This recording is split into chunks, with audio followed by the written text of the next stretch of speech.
ଶୁଭାଯାଉଛି? ଆଜ୍ଞା। ଏଇ ତ ଅଧ୍ୟାୟ ଏକରୁ ପର୍ଯ୍ୟନ୍ତ ପାଠ କରିବା। ଲେଖା ହେଇଛି କରିବା, କିନ୍ତୁ ସାଉଲ ଏପର୍ଯ୍ୟନ୍ତ ସୁଦ୍ଧା ପ୍ରଭୁଙ୍କ ଶିଷ୍ୟମାନଙ୍କ ବିରୁଦ୍ଧରେ ଭୟ ଓ ପ୍ରାଣ ନାଶର କଥା କହି ମହାଯାଜକଙ୍କ ନିକଟକୁ ଗଲେ। ପୁଣି ସେ ମାର୍ଗରେ ଯେକୌଣସି ପୁରୁଷ କି ସ୍ତ୍ରୀର ଦେଖା ପାଆନ୍ତି ସେମାନଙ୍କୁ ଯେପରି ବାନ୍ଧି ବିଭୀଷଣକୁ ଆଣି ପାରନ୍ତି, ଏଥି ସକାଶେ ରମେଶଙ୍କର ସମସ୍ତ ସମାଜଗୃହ ନିକଟକୁ ତାଙ୍କ ଠାରୁ ପତ୍ର ମାଗିଲେ। ପରେ ସେ ଯାଉ ଯାଉ ରମେଶଙ୍କର ନିକଟବର୍ତ୍ତୀ ହୁଅନ୍ତି, ଅକସ୍ମାତ୍ ଆକାଶରୁ ଆଲୋକ ତାଙ୍କ ଚାରିଆଡ଼େ ଚମକି ଉଠିଲା। ତେଣୁ ସେ ଭୂମିରେ ପଡ଼ିଯାଇ ତାଙ୍କ ପ୍ରତି ଉକ୍ତ ଏହି ବାଣୀ ଶୁଣିଲେ, ସେ ସାଉଲ କାହିଁକି ଆମ୍ଭକୁ ତାଡ଼ନା କରୁଅଛ? ସେ କହିଲେ, ହେ ପ୍ରଭୁ, ଆପଣ କିଏ? ଆଉ ସେ କହିଲେ, ଯାହାଙ୍କୁ ତୁମେ ତାଡ଼ନା କରୁଅଛ ଆମ୍ଭେ ସେହି ଯିଏ। କିନ୍ତୁ ଉଠ, ନଗରରେ ପ୍ରବେଶ କର, ଆଉ ତୁମକୁ କଣ କରିବାକୁ ହେବ ତାହା କୁହାଯିବ। ଯେଉଁ ଲୋକମାନେ ତାଙ୍କ ସାଙ୍ଗରେ ଯାତ୍ରା କରୁଥିଲେ ସେମାନେ ସେହି ଭୋଗ ଶୁଣି କାହାରିକୁ ନ ଦେଖିବାରୁ ଆଘାତ ହୋଇ ଠିଆ ହୋଇ ରହିଲେ। ତେଣୁ ସାଉଲ ଭୂମିରୁ ଉଠି ଯେତେବେଳେ ଆପଣା ଆଖି ଫିଟାଇଲେ ସେ କିଛି ଦେଖି ପାରିଲେ ନାହିଁ। ତେଣୁ ସେମାନେ ହାତ ଧରି ତାଙ୍କୁ ଧର୍ମଶକ୍ତି ଧରି ଗଲେ। ପ୍ରଭୁ ଏହି କଟିକ ବାକ୍ୟରୁ ଆଶୀର୍ବାଦ କରନ୍ତୁ। ପ୍ରାର୍ଥନା କରିବା।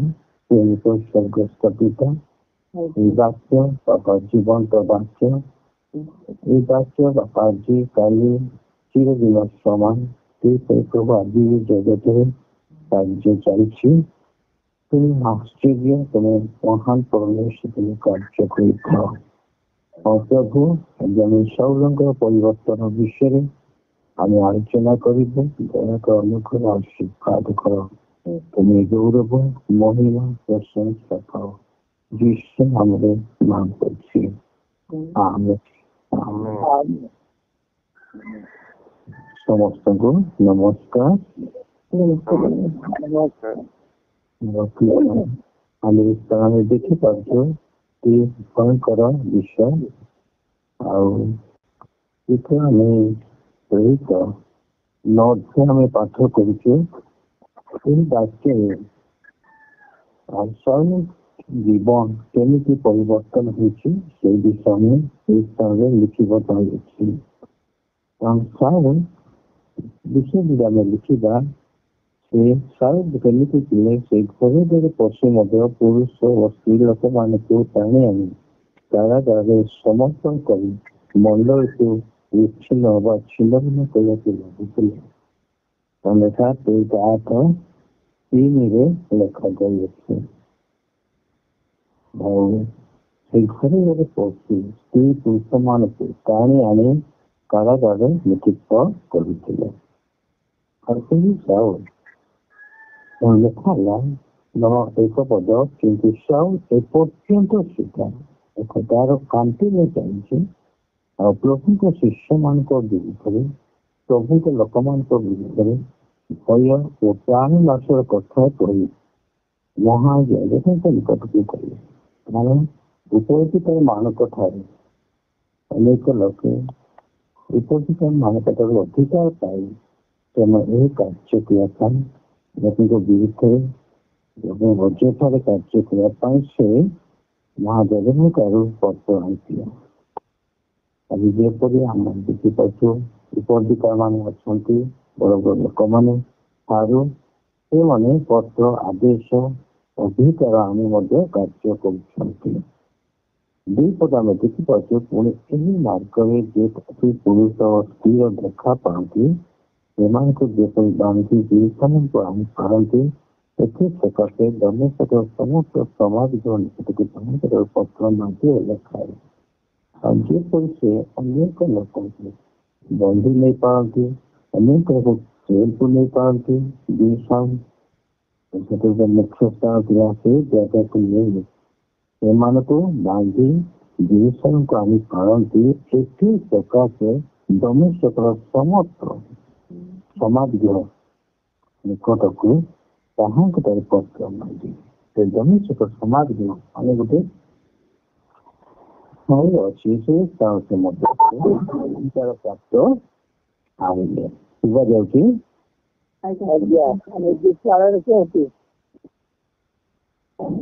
ଆମେ ଦେଖିପାରୁଛୁ ତେଣୁ ପଦରେ ପରେ ସେ ଯାଉ ଯାଉ ଦମେଶକର ନିକଟବର୍ତ୍ତୀ ପହଞ୍ଚି ଦମେଶକ ଲୋକମାନଙ୍କୁ ବାନ୍ଧି ନେବା ପାଇଁ, ଦମେଶକ ଲୋକମାନଙ୍କୁ ବନ୍ଦୀ ରଖିବା ପାଇଁ, ଦମେଶକ ଲୋକମାନଙ୍କୁ ଚାଳନା ଦେବା ପାଇଁ ସେ ଯାଉଛନ୍ତି। ଆମେ ଦେଖିପାରୁଛୁ ଆକସ୍ମାତ ଆକାଶରୁ ଆଲୋକ ତାଙ୍କ ସମ୍ମୁଖ ଥିଲା। ସେ ଦମେଶକ ପଥରେ ପହଞ୍ଚିବା ପୂର୍ବରୁ ପ୍ରଭୁ ଏଇ ସ୍ଥାନରେ ମହତ୍ଵ କାର୍ଯ୍ୟ କରିଛନ୍ତି। ଆଉ ଆକସ୍ମାତ ମାନେ ହଠାତ୍ ଆକାଶରୁ ଲେଖାଲା, ଆକାଶରୁ ଆଲୋକ ତାଙ୍କ ଚାରିଆଡ଼େ ଚମକିଥିଲା, ତାଙ୍କ ଚାରିଆଡ଼େ ଆଲୋକିତ ହୋଇଗଲା। ତେଣୁ ମୋର ପ୍ରିୟମାନେ, କାରଣ ସେମାନେ ଦମେଶକ ପହଞ୍ଚିବା ପୂର୍ବରୁ ସାଉଲଙ୍କ ଜୀବନରେ ସେପରି ଚାରିଆଡ଼େ ଆକାଶରୁ ଆଲୋକ ଚମକୁଥିଲା ଲେଖା। ହଠାତ୍ ବିଜୁଳି ଯେମିତି ମାରିବ ସେମିତି ହଠାତ୍ ଆଲୋକ ତାଙ୍କ ଚାରିଆଡ଼େ ଚମକି ଆସିଛି।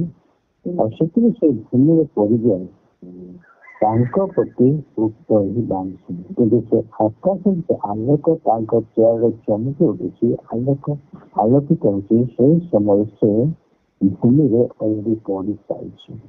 କିନ୍ତୁ ସେ କାହିଁରେ ଯାଉଥିଲେ? ଘୋଡ଼ା ଉପରେ ଦଳ ବଳ ଘେନି ସେ ଯାଉଥିଲେ। କିନ୍ତୁ ସେ ତଳେ ପଞ୍ଚାଳି ପଡ଼ିଅଛି। ତାହା ସହିତ 26,000 ସେ ନିଜେ ସାକ୍ଷ୍ୟ ଦେଇଛନ୍ତି।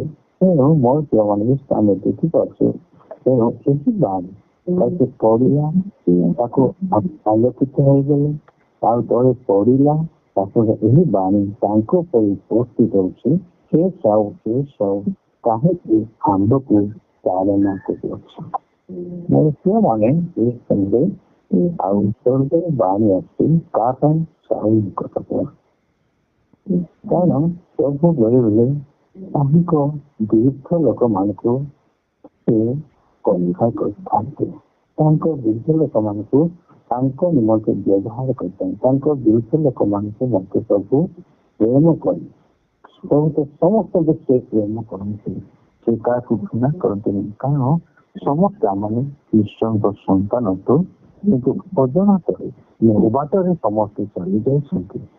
କାରଣ ଈଶ୍ୱର ତ ଜଣେ। ଆମେ ଦେଖିପାରୁ ଯଦି ସେ ସାଉ ଈଶ୍ୱରଙ୍କ ବିରୁଦ୍ଧରେ ଯାଉଥିଲେ, ତଥାପି ଆଉ ଈଶ୍ୱରଙ୍କ ଲୋକମାନଙ୍କ ବିରୁଦ୍ଧ ଚାଳନା କରୁଥିଲେ, ଅକାରଣରେ ନିନ୍ଦା କରୁଥିଲେ, ଅକାରଣରେ ସେ ଅନେକ ଜେଲ୍ ନେବାକୁ ଚାହୁଁଥିଲେ। ପ୍ରଭୁ ଜାଣନ୍ତି ଏବଂ ପ୍ରଭୁ ସେଇମାନଙ୍କୁ ଆକସ୍ମାତ ଗୋଟେ ଆଲୋକ ଦେଇ, କାହିଁକି ପ୍ରଭୁଙ୍କ ହାତରେ ମରଣ ଜୀବନ ଅଛି, ପ୍ରଭୁଙ୍କ ହାତରେ ଉତ୍ଥାନ ପତନ ଅଛି, ତାଙ୍କର ସବୁ ଅଛି। କିନ୍ତୁ ଆଜି ଅନେକ ଲୋକ ସେହିପରି କାର୍ଯ୍ୟ ଚାଲିଛନ୍ତି, କିନ୍ତୁ ପ୍ରଭୁ ସମସ୍ତଙ୍କୁ ପ୍ରେମ କରନ୍ତି। ମନ୍ତ୍ରୀମାନେ ଏହି ସମୟ ସାଉଲ ଯେତେବେଳେ ଆଲୋକ ଅଛି, ପରମେଶ୍ୱରଙ୍କ ଶକ୍ତି ଆଲୋକିତ ହଉଛି, ସେ ତଳେ ମାନେ ଘୋଡ଼ା ଉପରୁ କଚ ତଳେ ପଡୁଛନ୍ତି।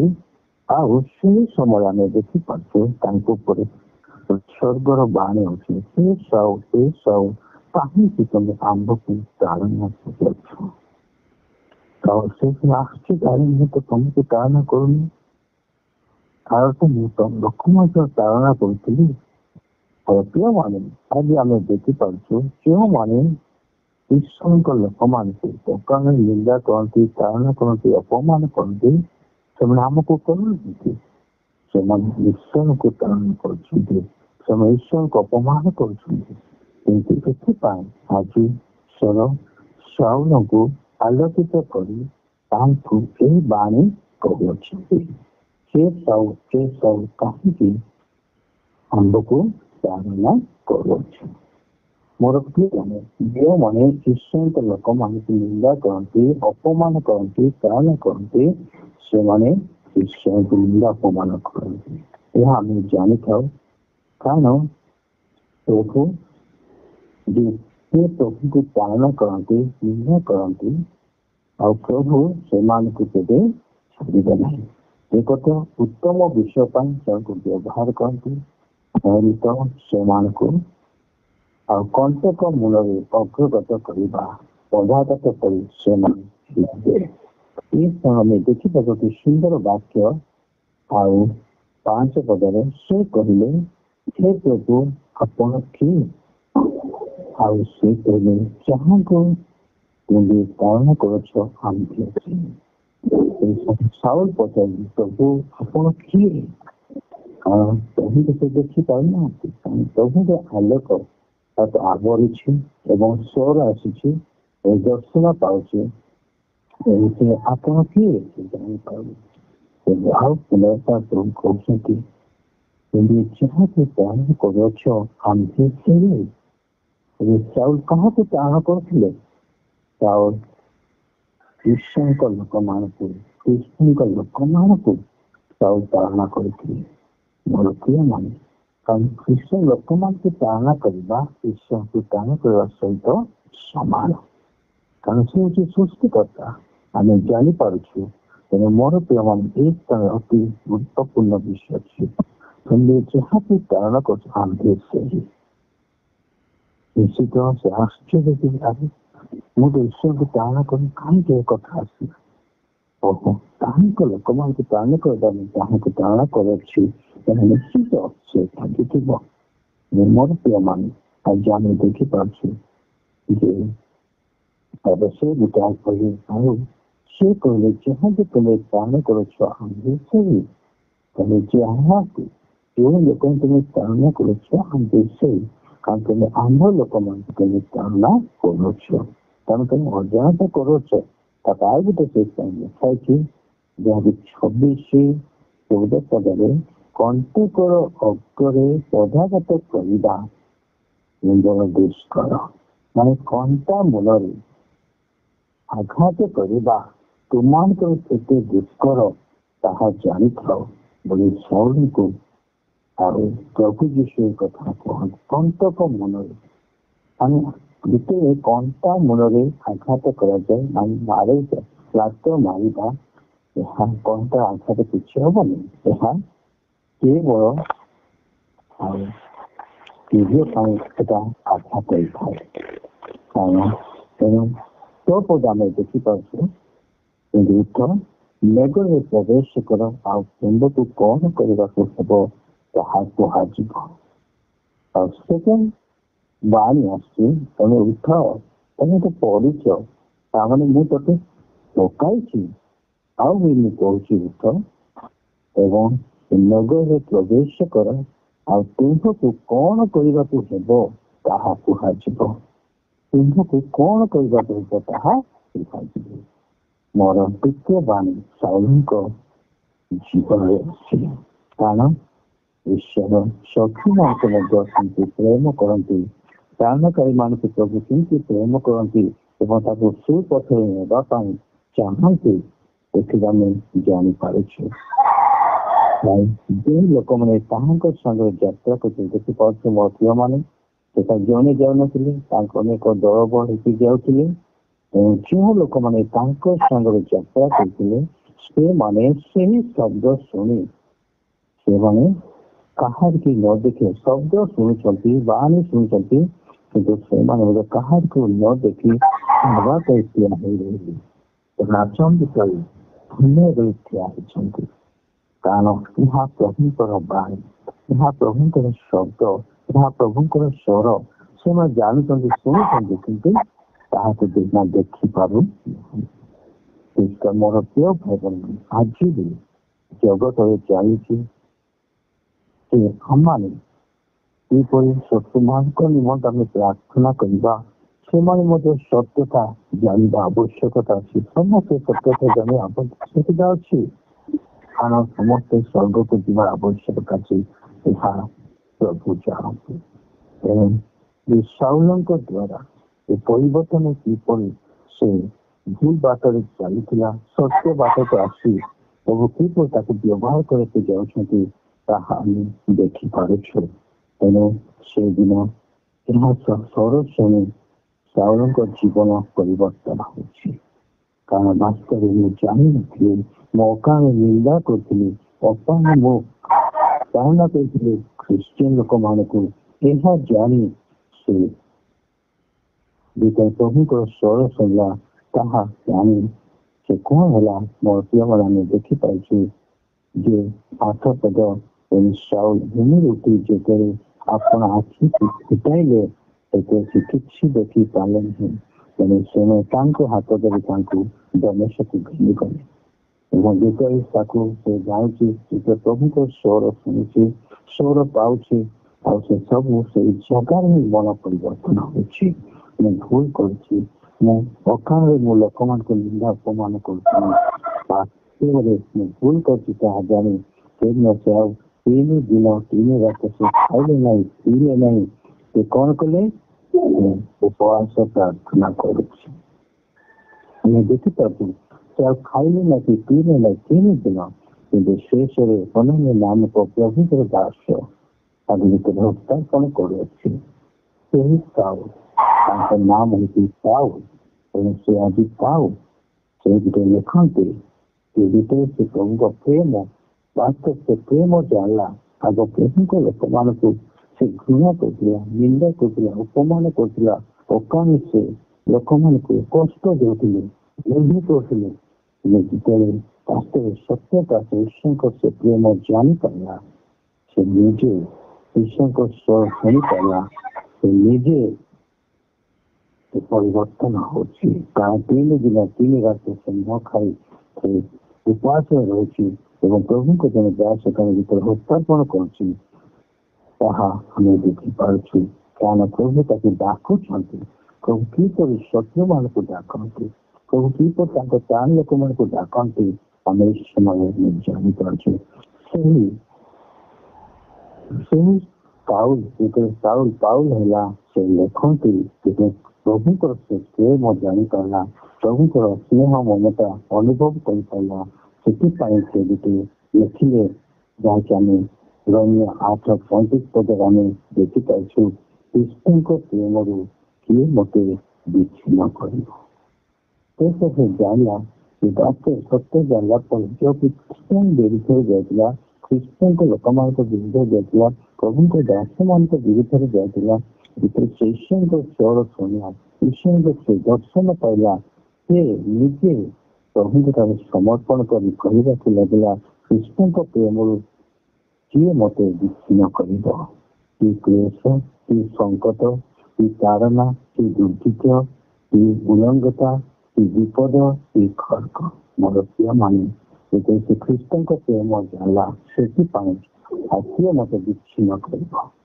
ମୋର ପ୍ରିୟମାନେ ଆଜି ଜଗତରେ ଚାଲିଛି ଆମେ କାହା ବିରୁଦ୍ଧରେ କାହା କଣ ଆମେ ସେ ଖ୍ରୀଷ୍ଟଙ୍କ ପ୍ରେମ ହେତୁ ଆଜି ଆମମାନେ ଅନେକ ଆମ ଭାଇମାନେ ଆମ ଲୋକମାନେ ପରିବର୍ତ୍ତନ ହୁଅନ୍ତୁ ଏବଂ ସ୍ୱର୍ଗ ଯାଆନ୍ତୁ, ସମସ୍ତେ ଶାନ୍ତିରେ ବାସ କରନ୍ତୁ, ଏହା ଆମମାନଙ୍କର ଇଚ୍ଛା। କିନ୍ତୁ ତଥାପି ଆଜି ଜଗତ ତାହା ଜାଣିପାରୁନି, ଚିହ୍ନି ପାରୁନି। ତେଣୁ ମୋର ପିଲାମାନେ ଆଜି ଆମେ ସେମାନଙ୍କୁ କ୍ଷମା ଭିକ୍ଷା ମାଗିବା, ସେମାନଙ୍କୁ କ୍ଷମା ପ୍ରାର୍ଥନା କରିବା। ପ୍ରଭୁ ସେମାନେ ତୁମର ପ୍ରେମ ଅନୁଭବ କରିପାରିବେ, ତୁମର ପ୍ରେମ ଜାଣିପାରିବେ। ଏହା କୌଣସି ବିଷୟ ନୁହେଁ, କେବଳ ସ୍ୱର୍ଗର ବାଟ, କେବଳ ମଣିଷ ଶାନ୍ତି ପାପର କ୍ଷମା ଏହା ହେଉଛି ରହିଅଛି।